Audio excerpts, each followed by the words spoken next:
Hi there, this is 2J's, aka also known as Jay Johnson, and I would like to discuss a few of my theories on how the pyramids were built and why the pyramids were built.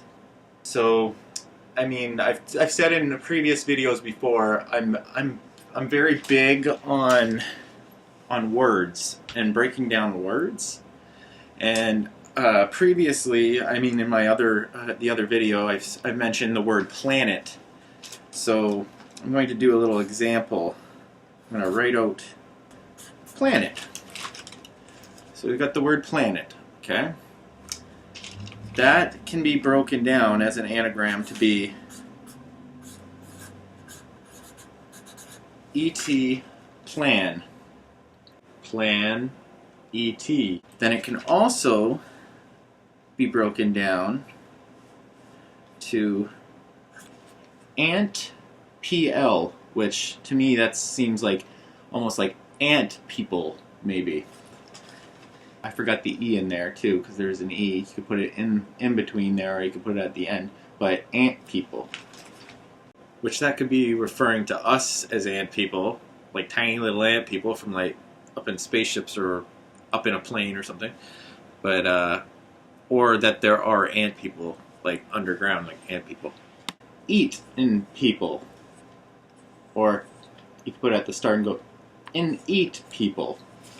Or neat people. Also, with the word planet, right here, you can also, if you take the T and you separate it, then it says plane. Now if you look at the T, what does the T look like? Sort of looks like a plane. That's what a plane looks like from the ground. Whether that's a coincidence or if it's a little bit of a hint maybe for us, well, either way, whoever designed this, it's not, the T doesn't have like, it doesn't have the other rudder on it or anything like that, but even in the capital T's, let's look at a capital T. I know some people do the T like that, capital T, which can almost looks like a back rudder, maybe an upside down plane. But either way, plane, and then you got the T, which is in the shape of a plane. Also, pet is in there, or a pet, or anal pet, or land pet. Also, so we've got the word eat and plant in there, or ate and plant in there. So that could be a hint as to what to eat.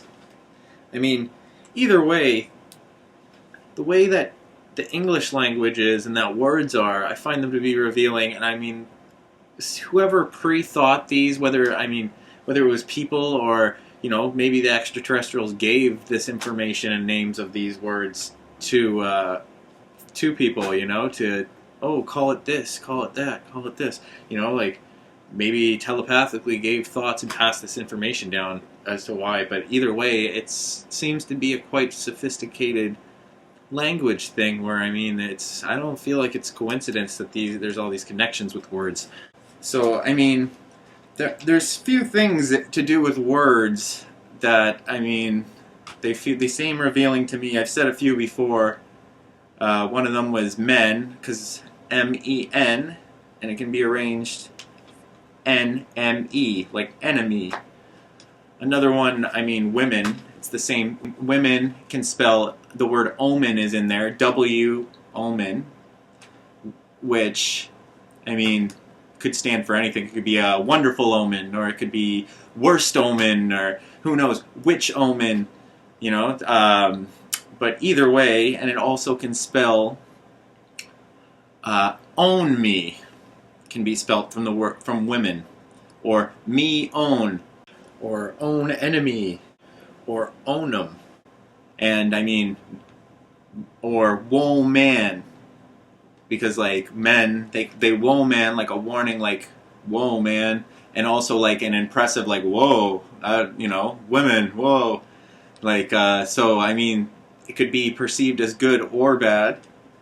But I mean specifically own me too, because people try to own women, men try to own women, and sometimes women own men, try to own men. And I mean also, could, if we look at everyone as ourselves, it could just be me. The word me is in there, so I mean, in my own self. So I mean, it could be like my own me. So it could be a hint to the teachings of Jesus, where treat others as yourself. Now back on, that's just a quick introduction of a few little words that I find interesting. I already said the other one, apple, like an apple on a tree, like apple, you pull it off a tree, and apple. I mean, there's quite a few like that. Money, en, oi, me. So, I mean, there's tons of ones like that. Friends, are fiends. There's like lots of different words and things. The main one is et plan. I mean, and it's in also time. It spells I'm et, or it me, me it. Emit, like emit. Might, like a force. There's lots of different ones like that. And I mean, if you add an S to planet, like planets, then you get like, you know, there's lots of other, like, kind of changes the whole meaning, like plan ET's plan, or plan ET's, eat plants, you know, like if you reuse some of the letters, things like that. But either way, like there's some hidden messages in there, like either way, back to the pyramids. So I feel like a lot of people, when it comes to the pyramids, a lot of these scientists, I'm thinking maybe I've never seen them in real life. I've seen videos of them and things, but I mean, I'm thinking that people are overthinking it or underthinking it, and they're making it out more to be more difficult than it really is. For me, as a third party perspective, my perspective and theories on it is, the stones. To me, I take a look at the materials that they must have had, that we know that they had at their exposure, sorry, that they were exposed to, disposal, or whatever. You get what I'm saying. I look at the materials that they had ready and available for them. And when I look at that, I mean, I know they were really good with wood. I'm sure they could make, I mean, the Egyptians could make little gold figures, you know, like staffs, things like that. So there were certain metallurgies and things like that that they could make. And also in the Bible, there's lots of evidence of the Hebrews and Jewish people and slaves, not just Jewish people, just slaves, making stones and bricks. So I mean, that's what I feel is the most likely. And they also had fire to use, water, the elements, things like that. But I mean, they had animals to help them. But I feel like that's the most likely way that I perceive it to be made, is they wouldn't have carried. I mean, it doesn't make sense that they would have carried tons, like thousands of pounds of bricks up a huge 2-mile ramp to the top ones and things like that. I mean, they had pottery as well. So I think they must have known their materials that they were using. So I feel like they would have, how we use concrete, they would have just molded, they would have used molds using boards and pieces of wood, things like that, and they would have constructed molds for their bricks. And they would have poured it from liquid form, because it makes sense that they would transport it up there and they would do brick by brick. First they would do the bottom square, then they go up to the next one, and they would mold brick at a time into place. Yeah, so like that's how I think they were built. I mean, it makes sense to me that they would be built, you know, one layer at a time, like first bottom square, boom, like similar to like how you build an igloo, you know, like you build, boom, then you move up and boom, and same thing, you know, same concept. And then you just add supports on the inside and beams and things like that as you go. and that to me makes sense that they would do that. And then when you look at the locations of a lot of these temples and things that are built like that, pyramids, they are in desert and hot areas, which, I mean, that would help the bricks and things for hardening. So, I mean, or they could just let them dry or use fire, which, things like that. But, I mean, that to me seems like the most likely way that they would have built these is brick by brick molds. Even when you look at the one place where there's temples, there's the H bricks. They look like an uppercase H, and I mean, then there's circles in it where it looks like there was some sort of poles and they were cut perfectly. I mean, how could they have got them all perfectly the exact same? It would have been a mold. They would have just poured the liquid in, molded it, took the two pieces of the mold away, and then boom, you've got the brick there. And I mean, even if they built a mold thing like that, and I mean, there's some holes that are in these bricks, so I mean, they could have easily put, halfway down or wherever that you find these holes, that could have been pieces of wood, that they put across so that they could carry them easier, more evenly distribute the weight throughout the brick, so they're not carrying the full amount. Each person on each corner would have a different load on them. I mean, and that could have been just for them, like wedging once they do have them into place. And I mean,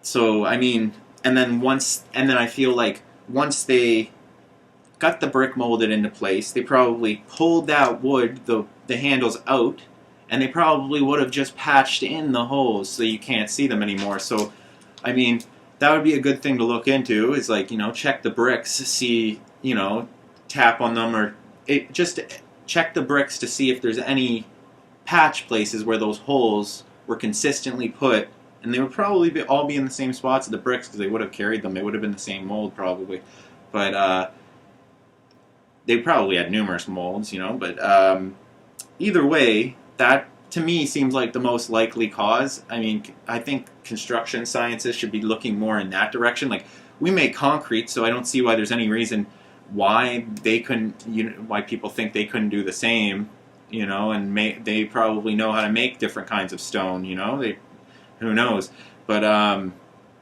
don't think it's too far-fetched. That to me seems like the most likely possibility. And another one is, maybe there were actually full mountains in those places to begin with. And I mean, we know that we've seen in China and things like that, there's pyramids that they were clearly very good at carving. So I mean, it could have just been a huge mountain, and then they just carved those, literally, like. But I mean, you can see that. I'm sure it's separate bricks too. So I mean, that's not likely. I know they do have full mountain pyramids that have been carved from mountains and just one stone, So some of them were made like that, clearly. You look at like Darren Kuyu, they clearly knew their materials and how to sculpt and dig and things. And I mean, that makes sense to me, how they would do that. And I don't understand why anyone hasn't, I don't know, maybe they have, but I don't understand why anyone hasn't tried to make a modern day pyramid using concrete to show that it can be done brick by brick, going all the way around. Like why don't we make one in Canada or something? I was thinking about maybe starting a Kickstarter just to give an example of this theory and what I was talking about, right? But I mean, it's a huge undertaking, but I mean, I'm sure it's doable. And the reasoning why I feel like they did this, also, I know that back in the day they were very big on acupuncture and things like that. Well, I mean, if they viewed the planet as one organism, I think that maybe they wanted to put a certain amount of weight on certain areas of the planet, to keep even the plates together, like, oh, we need a certain amount of weight right here to keep these plates, like maybe it was to help with earthquakes, things like that. So they wanted a ton of weight on that one spot. And they probably did that on specific spots based on, acupuncture or whatever. So those are my theories. I have someone at my door. It's my stepdad. But either way, those are my theories. Just a few of them. And I just wanted to put them forward. And much love. Peace.